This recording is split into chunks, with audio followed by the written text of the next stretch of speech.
Let's start by giving all praises to the Most High, whose true name in Hebrew is Yahweh, in the name of his only begotten Son, whose true name in Hebrew is Yahweh Shai, and the Holy Spirit, which is the Rakakwadash. Double honors to the elders and apostles, and the Holy Spirit, who taught us his truth. Honors to the brethren, doing the work to push the gospel, risking their life and freedom to do so. Peace and blessing to the hopeful elect of the true biblical Israelites, the hopeful elect being 1/3 of all Negroes, Latinos, Native Americans, and Seminole Indians who will receive that salvation by returning back to the Most High. So we back with another lesson through the power and spirit of Yahweh Bahashem, Yahweh Shai, and this is going to be part 1, titled "As He Thinketh in His Heart, So Is He." Again, as he thinketh in his heart, so is he. So we're going to get started with this first precept. This is Proverbs 23:7. For as he thinketh in his heart, so is he. Eat and drink, saith he to thee, but his heart is not with thee. So we're going to focus on the top portion of the verse. For as he thinketh in his heart, so is he. So the best way to explain this, for example, if you got a certain individual and he identify as a street nigga, that's what he's gonna act like. Or if he identify as a so-called educated black man, that's what he's gonna uh, act like. Or if he's a church boy, that's what he's gonna act like. Because again, for as he thinketh in his heart, so is he. So your own self-identity, how you view yourself when you look in the mirror, that defines who you are. That's what you're going to think like. That's what you're going to act like. So your own self-identity, how you view yourself, uh, tells you who you are. But how does this apply today, and how does this apply to the scriptures? So we're gonna start with the scriptures, then we're gonna move forward to today's time. So in the scriptures, going into the New Testament, you got the mystery of the Gentiles, which modern day Christianity will tell you that there are other nations of people, the heathen. But in fact, the Gentiles who Paul wrote to, the uncircumcised, were actually Israelites who were scattered. And those Israelites who were scattered, they took on the identities and the cultures of the people that they were scattered around. So they were actually Israelites, but they had a Gentile mentality.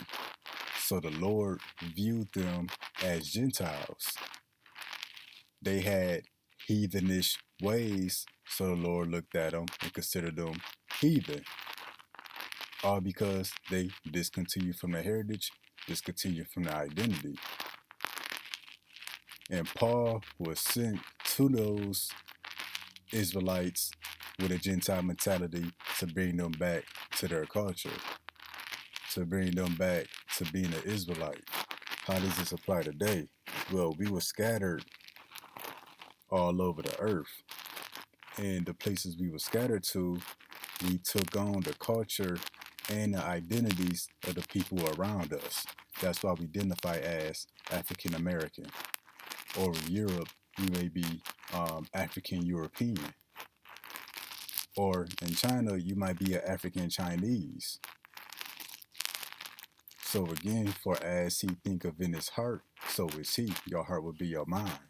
So we were all Gentiles, discontinued from our heritage, as prophecy said we would, before coming to this truth, before coming into the true understanding of the Bible, where we come from, who we are. We were those same Gentiles, in the New Testament. They say nothing is new under the sun. And that's why in the New Testament, the Israelites who were scattered, they primarily identified as Greek. That's like us today identifying as an American. So again, for as he thinketh in his heart, so is he. Eat and drink, saith he to thee. What does this mean? Are our oppressors, the heathen nations, they say to us, eat and drink. This is not literal, although at times it could be literal, like when they forced our people to eat abominable foods. This eat and drink is more so mentally, like they saying, food for thought. So our oppressors, the heathen nations, will feed our people certain ideologies, certain belief systems, so that what we will take on their culture to be more like them. But us taking on their culture is not to our benefit, it's to their benefit. That's why it says, but his heart is not with thee. Yeah, so they want us to be like them, but not for our benefit. Us being like them, we just easier to control. Less chance of there being an uprising. That's why us identifying as an Israelite in this generation, in this lifetime, is such a big deal to this power structure that Esau Edom set up. All right, so again, Proverbs 23:7, for as he thinketh in his heart, so is he. So again, your own self-identity, how you view yourself, that tells who you are, because that's what you're gonna think like, that's what you're gonna act like. Not only to others, but also to the Lord. Because as you think in your heart, as you think in your mind, that's how the Most High is going to look at you. And this is not just limited to cultures like being a street nigga or being a church boy or being a so-called educated black man. No, this is even true for races, nationalities, what you identify as. So we're going to explain that this is actually how the Most High looks at you. Not what you are on the outside, but what you identify as on the inside. So you could be an Israelite, but if you identify and act like a Gentile, that's how the Most High is going to view you. This is 1 Samuel chapter 16, verse 7. But the Lord Yahweh said unto Samuel, look not on his countenance, or on the height of his stature, because I have refused him. For the Lord seeth not as man seeth. For man looketh on the outward appearance. Yeah, on the outward appearance, these people, the 12 tribes, were all Israelites on the outside. But what? But the Lord Yahweh looketh on the heart. And that's what makes you a Gentile, even though you're an Israelite. Yeah, flesh and blood, you descend from Abraham, Isaac, and Jacob. But the inner man, your heart, you identify and behave as a Gentile, like our people today, so-called African American Negroes to so-called Mexicans. They took on the cultures that was forced on them generations back, and we still continue in that culture today.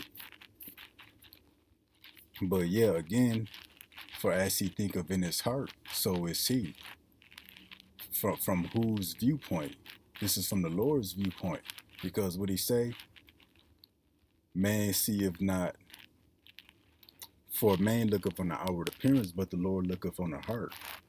So yeah, whatever you identify as, that's what you're going to act like. That's how the Lord is going to look at you. So it's important that you come back to your culture as an Israelite, so the Lord can view you as an Israelite. Because it's only coming back to your identity, coming back to your heritage, can you receive the promises that's written in the book. Your identity, that's where it all begins at. So let's check this out. Romans 11:1. I say then, have God cast away his people? God forbid. So modern day Christianity will tell you that the Lord completely did away with his people and is looking to other nations, which is incorrect. The Lord just turned his back on his people for a small season. But again, the Lord did not completely do away with his people. You know, we're only done away with when we discontinue from our heritage. Because what did we just say? Only coming back to our heritage, claiming our identity, can we receive other promises written in this book. And that's true for any inheritance. A inheritance is laid up for specific individuals, a specific family, a specific name.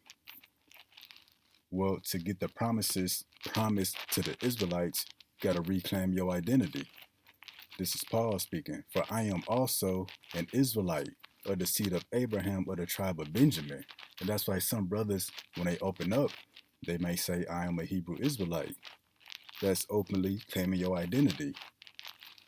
So you got to be fully persuaded in your mind and know that you're an Israelite.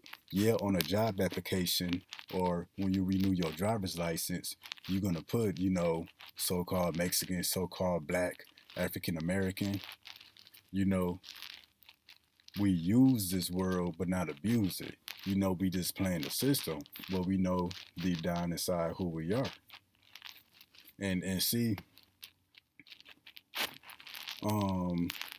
your identity is your culture. That's part of your culture. So let's continue real quick. We're going to get Jeremiah 17:4. And thou, even thyself, shall discontinue from thy heritage that I gave thee. Yeah, Paul said, I'm an Israelite.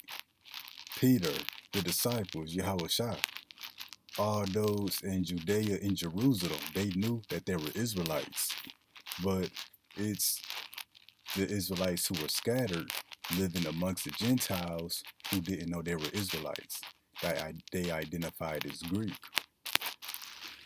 But the Lord told even Jeremiah that you're going to discontinue from your heritage. And that includes discontinuing from your identity. Now we're going to get back to that. And I will cause thee to serve thine enemies, the heathen nations, in the land which thou knowest not, including America. For ye have kindled a fire in my anger, which shall burn forever. So, why would we serve our enemies and discontinue from our heritage? Well, let's jump to the book of Deuteronomy 28:64. The Lord shall scatter thee among all people. In the New Testament, we were scattered. All our people wasn't in the Holy Land. They was in the surrounding areas as well. And the Lord shall scatter thee among all people from one end of the earth even unto the other. We scattered here in the Americas. There thou shalt serve other gods. Why will we serve other gods? Because we will discontinue from our heritage, which neither thou nor thy fathers have known, even wood and stone. So yeah, your identity is part of your heritage, part of your culture, which we discontinued from. So there's a certain point in time in the scriptures when our people stopped identifying as an Israelite and that identified as Greek. Now we're going to show that. And this is why the Apocrypha is an important piece of Bible history. This is 2 Maccabees 6:6. Neither was it lawful for a man to keep Sabbath days or ancient feasts, or to profess himself at all to be a Jew. Neither was it lawful, meaning what? It was illegal to profess himself to be a Jew. What does it mean to profess? To claim your identity openly. And this is during the time of the Greeks. They couldn't say they were a Jew. They couldn't say that they were Israelites. Why? Because it was illegal. You get thrown in prison, you get assassinated, and the Greeks were actually doing that. That's why going back to Romans 11:1, which happened after the book of Maccabees, Paul said what? For I also am an Israelite of the seed of Abraham from the tribe of Benjamin. So, and who was Paul talking to? He's talking to the Israelites that were scattered, in particular, the Israelites who were in Rome. That's why this is the book of Romans. He said, I'm also am an Israelite. Meaning what? The people that Paul was writing to in Rome, they were Israelites as well. Because why else would he put, I also am an Israelite? Well, for him to say, I also am an Israelite, that means there would be others who would be Israelites as well. And that would be the Israelites who were in Rome. And they likely identified as a Greek because going back generations before Paul, before the New Testament, it was illegal to claim to be a Jew.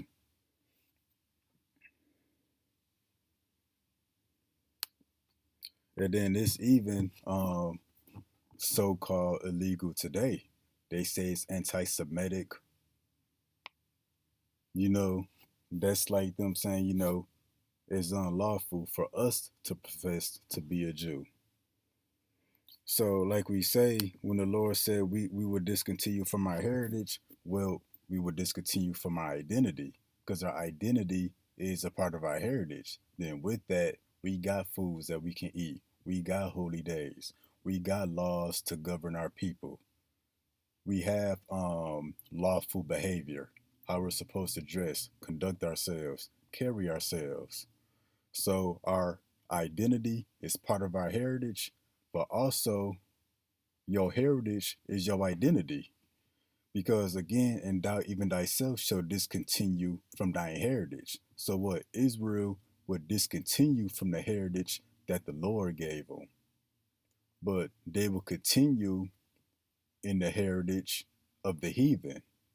They will continue in the heritage of the oppressors. So your identity is part of your heritage, but also your heritage is your identity.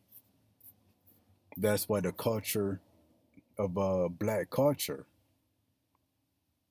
When people see fried chicken, Kool-Aid, rap music, big rims, they already know who it is because your culture is part of your identity. Or for example, you might have a mixed child who may be half white, half black. He may got some unexplained behavior. And the black side of the family might say, I don't know where he get that from. He get that from his white side of the family. Yeah, because your culture is your identity. It's certain activities, certain traits, certain behavior patterns that's linked to a culture. And so, even for example, you may see even in the animal kingdom, you may see you may see like baby goats. You may see animals that are abandoned. You might see a dog adopt a baby goat, and then that goat think it's a dog. You can see that on YouTube, or even certain people who shelter animals. It may be it may be a baby leopard that's abandoned, but is mothered by a cow, and that leopard grow up thinking it's a cow. Don't even know it's an apex predator, and that's been the case with our people. You know, we grew up under the heritage, the cultures of our oppressors. Now that's what we identify as. And what the Lord say, as he thinketh in his heart, so is he. So yeah, your culture can also be your identity in a sense. And if your culture don't line up with the culture that the Lord gave us, well, the Lord's gonna view you as a heathen, as a Gentile. Because again, as a man thinketh, believeth in his heart, so is he. and even they got a phrase called westernized. Westernized come um, with certain behaviors, certain activities, hip hop music, pop culture, a certain way you dress, Christianity, drinking, smoking, clubbing, hookup culture. That defines American culture. That's why you may have foreigners that come over here 3 or 4 generations down the line, they identify as an American. Not only do they identify as American, they live an American lifestyle.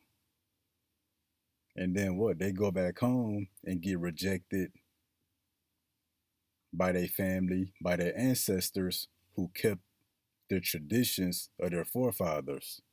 And that was pretty much the case in Jerusalem. You know, the Israelites in Judea despised the Israelites who discontinued from the traditions of their forefathers.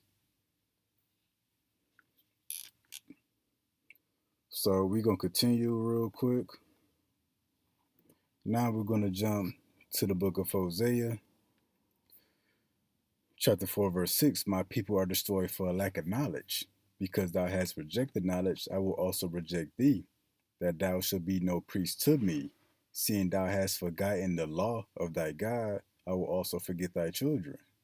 So, yeah, our people are destroyed for a lack of knowledge. You know, what's the knowledge that they lack? The understanding of the Bible, to sum it up. But the understanding of the Bible includes our identity and it includes our heritage. It says what? Because thou hast rejected knowledge. That's what? Rejecting the understanding of the Bible. But when you reject this knowledge, you're rejecting your identity. You're rejecting your culture. So the Lord says, what? I will also reject thee. And what do we say, earlier on in the lesson? That to receive other promises of the Israelites, being an Israelite, you got to claim your Israelite identity. You can no longer self identify as a nigga, as a Mexican, as an Indian, as a Puerto Rican.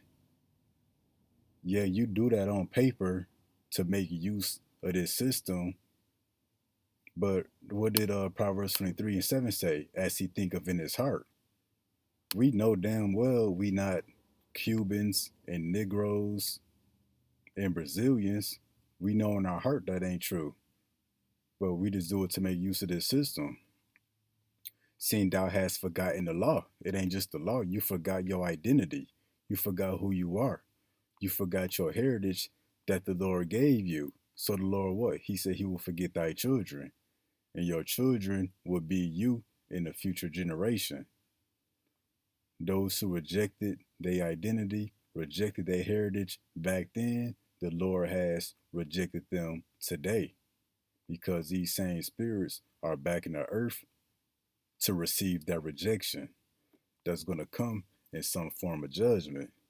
And then see, back then, it wasn't too far fetched for our people to perceive that they were Israelites. Our people were gone back then, but not too far gone. And when I say that, a lot of our people knew that they were Israelites. They just continued or took on the culture of the nations around them. But see, today our people are truly destroyed because not only did we discontinue from our culture, our people don't even know their true identity. They swear up and down that they American or Africans or Mexicans. Back then our people at least had knowledge of who they were or had knowledge of their culture. They knew what they should be doing. In this generation, in America, our people just straight up don't know nothing. And the Lord said, what? My people do not consider. All right, so we're going to move on. We're going to go to the book of Matthew 24. So, what's the importance of claiming your identity and coming back to your heritage? Well, when we hit Matthew 24 and 30, and then shall appear the sign of the Son of Man in heaven, and then shall all the tribes of the earth mourn, and they shall see the Son of Man coming in the clouds of heaven with power and great glory. And he shall send his angels with the great sound of a trumpet, and they shall gather together his elect from the four winds, from one end of the heaven to the other. So at the Lord's return, when he's bringing out salvation, he's going to gather his elect. Let's see who the elect are. This is Isaiah 45 and 4. For Jacob, my servant's sake, and Israel, mine elect. So back to Matthew 24:31, when it says, they shall gather together his elect, the Lord is going to gather the remnant of Israel. Remnant meaning a small portion. Um, the book of Zechariah tells you that 1/3 of our people is going to be delivered. Only 1/3 out of billions of people. That's that remnant, that's the elect. And what will all the elect have in common? Well, they will at least return back to their identity. They would know and believe in their heart that they're Israelite. For as he thinketh in his heart, so is he. So these people would know that they're Israelites, the elect. So long as you identify as an African American, as an African, whatever else you identify as outside of what the Lord called you, you're not going to receive that salvation. You can no way be part of the elect. There's going to be no niggas, no African Americans, no Mexicans on the chariots. And when we say that, meaning these people will be on the chariots, but there's not going to be nobody on the chariot who identify as a Jamaican or a Dominican. No, these people would know in their heart that they're Israelites, the Lord's people. And we're going to hit this, then we're going to close out. 2 Thessalonians 2 and 10, with all deceivableness of unrighteousness in them that perish, because they receive not the love of the truth, that they might be saved. And I was going into this last night. So what's the truth? Pretty much the true understanding of the Bible, which is what? The commandments, prophecy, your identity as an Israelite, and all of that. So not receiving this understanding of the Bible includes not receiving your identity, not receiving your heritage, that you might be saved. Because the Lord is only going to save his elect who continue in their identity and continue in the heritage that the Lord gave them. And for this cause, God shall send them strong delusion that they should believe a lie. And what's that lie? Well, there's many lies that our people will believe that will cost them their salvation. But this ain't nothing complicated.